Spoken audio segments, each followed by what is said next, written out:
अस्सलाम वालेकुम वरहमतुल्लाहि वबरकातुहू।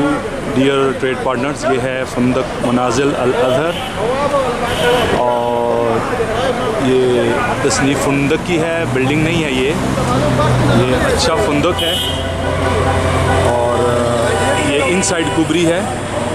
और अभी हम इसके अंदर चलते हैं और अंदर चल के आपको इसके जो रूम्स की और लॉबीज़ की कंडीशन है वो आपको हम दिखाते हैं। ये रिसेप्शन है जनाब यहाँ पे और वेटिंग एरिया है, ये वेटिंग एरिया है और ये आपकी रिसेप्शन है और ये सामने लिफ्ट। अभी ऊपर चलते हैं किसी रूम की इंस्पेक्शन करने के लिए। हम लिफ्ट से अभी आ गए हैं, 5th फ्लोर का कोई रूम चेक करते हैं।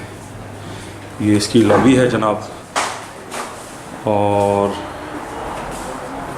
ये रूम नंबर 503 है। इसमें भी फ़िलहाल हाजी मौजूद हैं, एक रूम खाली है।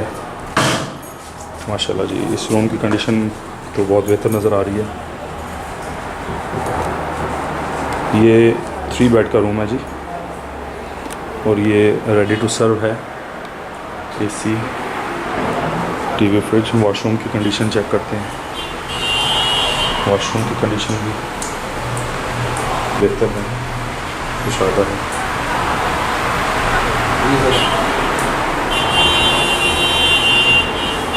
अभी चलते हैं बाहर से इसका व्यू देखने के लिए कि इसका स्पेस कितना जी। व्यूअर्स, मैं अभी इब्राहिम खलील रोड के ऊपर खड़ा हूँ। ये मनाजिल अल अज़हर है, जैसा कि आप देख रहे हैं। ये पूरी माशाल्लाह बहुत खूबसूरत फंदक है। ये हम इब्राहिम खलील रोड पे खड़े हैं और जनाब ये अल्लाह ताला आपका भला करे, इब्राहिम खलील रोड है और इब्राहिम खलील रोड पे सामने बिल्कुल आपको क्लॉक टावर नज़र आ रहा है। क्लॉक टावर आपको नज़र आ रहा है, ठीक है जी। ये यहाँ से 750 से 800 मीटर की मुसाफत है।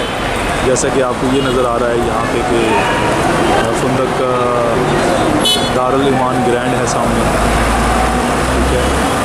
और ये सामने इब्राहिम खलील रोड है। अभी इस वक्त क्योंकि जुम्मे की नमाज के बाद रश का टाइम है और लोग यहाँ से निकल रहे हैं मदीना के लिए, तो ये बिल्कुल इब्राहिम खलील रोड के ऊपर हम खड़े हैं,